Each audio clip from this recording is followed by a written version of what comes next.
Good morning everyone, কেমন আছো তোমরা সবাই? আশা করছি সবাই অনেক ভালো আছো। আমি রিয়া, আমার আরও একটা ছোট্ট মিনি ব্লগে তোমাদের সকলকে জানাই স্বাগত। তো প্রতিদিনের মতো নিত্যদিনের কাজ শুরু করে দিয়েছি, যেমন সকালে উঠে ঘর ঝাড় দেওয়া, বিছানা তোলা, উঠান ঝাড় দেওয়া, এই যে কালকের বাসন মেজে ঘষে একদম চকচকে করে নিচ্ছি। আর রোজ দিন এত বৃষ্টি হচ্ছে, আর বৃষ্টি ভালো লাগছে না।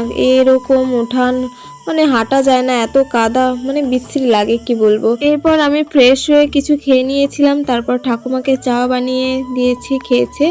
চলে এসেছি রান্নার জল টল গুছিয়ে নিয়ে। এখন দেখি বাবাও চলে এসেছে বাজার থেকে, 3টে পোনা মাছ নিয়ে এসেছে। তো সেইগুলোই কাটতে বসে গেছি, আমি কেটে নিচ্ছি। ঠাকুমা এসেছে বাড়ি।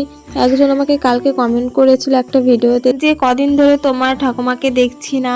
আসলে আমার ঠাকুমা গেছিল ঠাকুমার বাপের বাড়ি, এসছে বাড়িতে 2 দিন হলো, তাই এখন থেকে দেখতে পাবে আমার ভিডিওতে আমার ঠাকুমাকে। তো মাছ কেটে ধুয়ে নিয়ে এসে ভাজতেও শুরু করে দিয়েছি।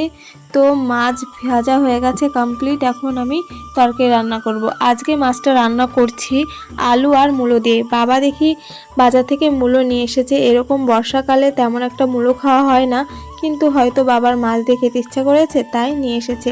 আর এদিকে দেখো ঝরঝর করে বৃষ্টি পড়ছে, এদিকে আমি রান্না করছি, এদিকে বৃষ্টি হচ্ছে, আর দুটো এনজয় করছি। আর এদিকে খারাপও লাগছে, রান্না করছি, দরজা দিয়ে ছিটে ছিটে বৃষ্টিও আসছিল। তরকারি রান্না হয়ে গেলে ভাইকে বললাম ফোন করে, এই ঘর থেকে এই ঘরে ফোন করলাম যে তরকারিটা নিয়ে যা, তুই কষ্ট করে এসে। তো ভাই সত্যি সত্যি বৃষ্টিতে ভিজে ভিজেই তরকারিটা নিল, গামলা দিয়ে ঢেকে পাঠিয়েছিলাম যাতে বৃষ্টির জল না পড়ে।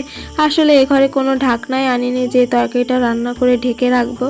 তরকারি রান্না হয়ে গেলে আলু পটলটা ভেজে নিলাম। পটলটা অনেকটাই শুকিয়ে গেছিলো, এর জন্য এভাবে ভাজলাম। তারপর কিছুটা ভেন্ডি ভেজে নিলাম।